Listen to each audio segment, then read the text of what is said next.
Assalamualaikum warahmatullahi wabarakatuh.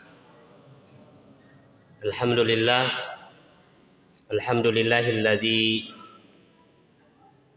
hadana lihadza wa ma kunna linahtadiya laula an hadana Allah. Wassalatu wassalamu ala Rasulillah wa ala alihi wa sahabatihi wa man tabi'ahum bi ihsanin ila yaumiddin, amma ba'd.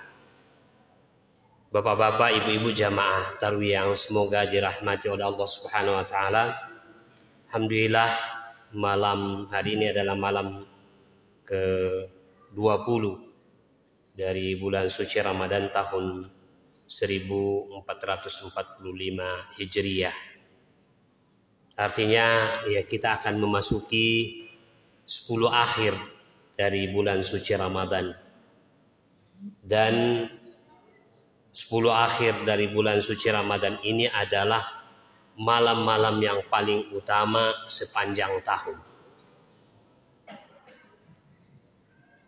Apalagi di 10 akhir bulan suci Ramadan itu ada satu malam yang oleh Allah Subhanahu wa taala sendiri sebutkan di dalam Al-Qur'an, Lailatul Qadri khairun min alfi syahrin. Malam Lailatul Qadar itu ya adalah malam yang lebih tinggi nilainya, lebih baik daripada 1000 bulan. Apa kata para ulama kita tentang makna ya, khairun min alfi syahrin? Bahwa malam Lailatul Qadar itu ya, ketika kita memanfaatkan untuk kita beribadah di malam tersebut, maka nilai ibadah yang kita kerjakan itu lebih tinggi, lebih banyak daripada, lebih baik daripada 1000 bulan kita beribadah, atau kurang lebih 83 tahun kita beribadah. Oleh karena itu Nabi SAW memerintahkan kepada umatnya untuk berusaha mencari Lailatul Qadar itu dan memanfaatkan malam tersebut untuk ibadah secara maksimal. Nabi SAW mengatakan, taharraw lailatal qadri fil ashril awakhir min Ramadan wa dzalika fi yaumil witr, kama qala Nabi SAW. Carilah malam Lailatul Qadar itu yang terdapat pada 10 akhir dari bulan suci Ramadan, tepatnya pada malam-malam ganjil. Bisa malam ke-21, bisa juga malam ke-23, bisa malam ke-25, juga bisa malam 27 dan 29. Ada sedikit polemik di antara para ulama kita tentang kapan tepatnya Lailatul Qadar itu. Yang jelasnya sepakat bahwa Lailatul Qadar itu terjadi pada 10 akhir Ramadan, khususnya pada malam-malam ganjil. Namun ada di antara ulama kita yang ya memastikan bahwa Lailatul Qadar itu terjadi pada malam ke-27. Ya, malam 27 dari bulan suci Ramadan. Tapi yang ya sebenarnya yang rajih, yang lebih kuat adalah ya pendapat yang mengatakan ya, bahwa Lailatul Qadar itu terjadi pada malam ganjil dan itu berganti-ganti, berubah-ubah, berganti dari tahun ke tahun. Itu yang ya lebih kuat dari pendapat para ulama kita. Makanya Nabi SAW mengatakan taharraw Lailatul Qadar. Ya, carilah dan perhatikanlah malam Lailatul Qadar itu. Kenapa hadirin yang saya bahagia? Karena malam Lailatul Qadar itu banyak keutamaannya. Salah satu di antaranya yang disebutkan oleh Allah tadi, khairun min alfi syahrin. Kalau kita beribadah pada malam itu, maka ibadah yang kita kerjakan sama dengan kita beribadah kurang lebih 83 tahun. Jadi kalau misalnya 20 kali Ramadan ya kita memanfaatkan untuk serius beribadah pada malam Lailatul Qadar, itu bisa dikali 20 kali 83 tahun. Dan inilah kelebihan umat Rasulullah SAW. Usianya singkat dibanding dengan usia umat-umat sebelum ya kita, ada yang sampai ribuan tahun ya usianya. Tapi Allah Subhanahu wa taala berikan kepada umat Nabi sallallahu alaihi wasallam ini walaupun usianya singkat, tapi Allah memberikan keutamaan waktu dan juga keutamaan tempat. Salah satu di antaranya keutamaan waktu adalah Lailatul Qadar, di mana ketika kita memanfaatkan malam Lailatul Qadar untuk beribadah, maka nilai ibadah kita sama dengan 83 tahun kita beribadah.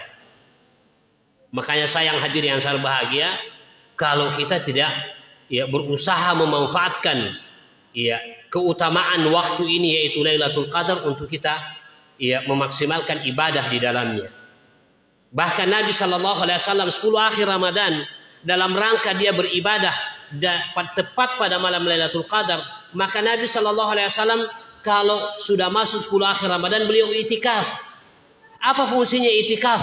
Satu di antaranya supaya betul-betul konsentrasi beribadah pada malam Lailatul Qadar. Karena kalau tidak itikaf susah kita terkondisi. Yang kedua, Nabi Shallallahu Alaihi Wasallam kalau sudah masuk 10 akhir Ramadan, kata istri beliau Aisyah radhiyallahu anha, "Idza dakhala al-ashrul awakhir min Ramadan, ahya lailahu."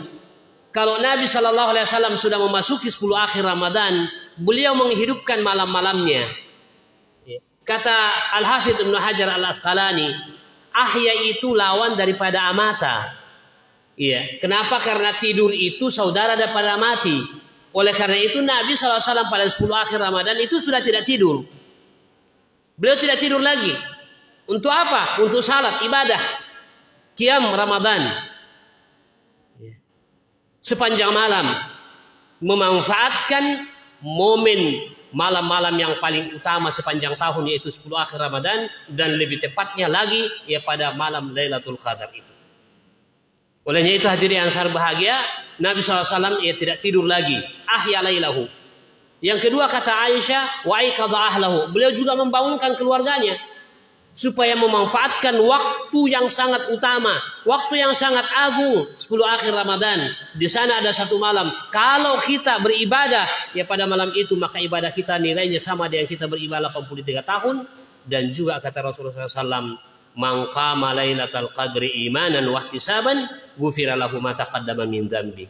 Siapa yang menghidupkan malam Lailatul Qadar dengan dasar iman dan mencari pahala di sisi Allah Subhanahu wa taala, maka dosa-dosanya yang lalu telah diampuni oleh Allah Subhanahu wa taala. Dan keutamaan malam Lailatul Qadar ini juga hadirin yang sangat bahagia, Allah Subhanahu wa taala menurunkan malaikat dari langit ke bumi ini pada malam tersebut. Allah mengatakan dalam ayat tersebut, tatanazzalu alaihimul malaikatu waruhu fiha biizni rabbihim min kulli amr salamun hiya hatta matla'il fajar. Di malam Lailatul Qadar itu tatanazzalul malaika, malaikat itu turun dari langit, waruhu fiha. Demikian juga Jibril yang merupakan sayyidul malaika, penghulu para malaikat, juga turun pada malam Lailatul Qadar. Begitu agungnya malam tersebut. Oleh karena itu hadirin yang sangat bahagia, sangat rugi kita ini. Ya di akhir Ramadan justru kemudian kita nyenyak tidur di rumah. Kalau perlu hadirin yang sangat bahagia, kita iktikaf untuk mengkondisikan diri supaya kita bisa menghidupkan malam akhir Ramadan ini agar kita bisa meraih keutamaan yang luar biasa. Jangan seperti sebahagian di antara kita kaum muslimin, justru menjelang akhir Ramadan sudah malas datang ke masjid. Awal Ramadan kemarin ramai, tapi sekarang akhir Ramadan sudah masih mulai kosong. Kalau awal Ramadan kemarin bapak-bapak pergi jalan-jalan lewat jalan Bandang sana di Masjid Raya, itu susah kita lewat. Begitu padatnya kendaraan yang parkir di jalan Bandang untuk salat di Masjid Raya. Tapi coba sekarang ke sana, apalagi nanti menjelang Lebaran, kita ke sana sudah kosong itu. Sudah lancar kendaraan lewat. Di mana kendaraan banyak antrian? Di mal-mal, dekat mal. Kita ke Panakukang sana susah lewat karena saking padatnya kendaraan. Itu di akhir Ramadan. Nah, beginikah kita mensikapi bulan suci Ramadan? Hadirin yang sangat bahagia, terkadang memang kita ini ya menjadi generasi casing. Ya, casing-casingnya yang kita perbaiki, yang kita persiapkan luar biasa adalah bagaimana kita merayakan hari Idul Fitri. Ya. Sehingga persiapan-persiapan mulai dari baju barunya sampai ya perabot rumah tangganya sampai kuenya dan seterusnya itu yang kita ya sibuki ya untuk kita persiapkan menjelang ya Lebaran. Padahal hadirin yang sangat bahagia, ya tanpa kue Lebaran sah, tanpa baju baru Lebaran sah. Tapi yang persoalan kalau kita keluar dari bulan suci Ramadan tidak mengambil manfaat yang sebesar-besarnya dari janji Allah Subhanahu Wa Taala dan Rasulullah SAW di dalam bulan suci Ramadan, khususnya 10 akhir Ramadan ini hadirin yang sangat bahagia. Justru ya 10 akhir Ramadan kita semakin ya serius, sebagaimana Nabi Shallallahu Alaihi Wasallam kata Aisyah. Ya, beliau sudah menghidupkan ya malam-malam di akhir ya Ramadan. Dan kata Aisyah yang ketiga, kata Nabi Shallallahu Alaihi Wasallam kalau sudah masuk 10 akhir Ramadan, ya beliau syadda mi'zarahu. Beliau sudah mengencangkan ya sarungnya. Apa makna mengencangkan sarung? Kata ya Al-Hafidz Ibnu Hajar Al-Asqalani, ada dua maknanya yang disebutkan oleh para ulama kita. Ya, jadi mengencangkan sarung itu adalah kinayah, ungkapan. Yang maknanya pertama at-taswiru fil ibadah. Serius dan sungguh-sungguh beribadah. Jadi Nabi kalau sudah masuk 10 akhir Ramadan, beliau sungguh-sungguh beribadah yang tidak dilakukan pada ya hari-hari sebelumnya dan malam-malam sebelumnya. Padahal kalau sudah masuk Ramadan, Nabi SAW konsen beribadah. Tapi menjelang ya Ramadan ya pergi, justru Nabi SAW melipat gandakan ya kesungguhannya di dalam beribadah.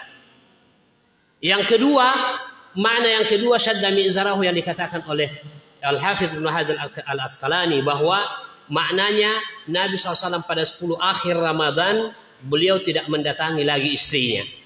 Kenapa? Pertama, Nabi SAW itikaf. Dan itikaf orang itikaf tidak boleh mendatangi keluarga. Kemudian yang kedua, ya, kata Al-Hafidz Ibnu Hajar Al-Asqalani bahwa dua makna yang disebutkan oleh ulama ini ya sebenarnya tidak kontradiktif. Bahwa sebenarnya makna syadda mi'zarahu itu adalah Nabi SAW tidak lagi mendatangi dan tidak ada kesempatannya untuk mendatangi istrinya karena serius dan sungguh-sungguh di dalam beribadah pada 10 akhir Ramadan dan ya, dalam rangka juga ya menghidupkan ya malam Lailatul Qadar yang luar biasa nilainya. Oleh karena itu hadirin yang sangat bahagia, mudah-mudahan ya kita ya juga berusaha ya secara maksimal ya saddidu wa qaribu. Kalau kita tidak bisa seperti Nabi SAW, tentu bagaimana kita berusaha mendekati. Ya paling tidak malam-malam ya, 10 akhir ini kita hidupkan. Ya, dan kita kurangi tidur. Ya untuk kemudian kita ya, salat, beribadah kepada Allah Subhanahu Wa Taala, berdoa. Karena doa juga ya dijanjikan akan diterima oleh Allah Subhanahu Wa Taala.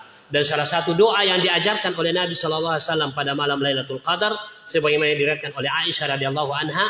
Ya, Nabi SAW mengajarkan kepada istri beliau kalau ya ketemu dengan Lailatul Qadar maka perbanyaklah membaca Allahumma innaka afuun tuhibbul afwa fa'fu anna. Ya Allah, engkaulah zat yang maha memaafkan ya dan engkau mencintai orang-orang yang minta maaf, maka maafkanlah kami. Nah ini ya doa yang ya perlu dihidupkan dan diperbanyak di 10 akhir Ramadan. Ya mudah-mudahan kita dimaafkan oleh Allah Subhanahu Wa Taala dan kita ya berpisah dengan Ramadan ya diri kita sudah bersih, diampuni dosa dan kesalahan kita dan sudah ya dibebaskan oleh Allah Subhanahu Wa Taala dari neraka insyaallah. Wa sallallahu ala Muhammadin wa ala alihi wa sahbihi ajma'in wa akhiru da'wana alhamdulillahi rabbil alamin. Wassalamu alaikum warahmatullahi wabarakatuh.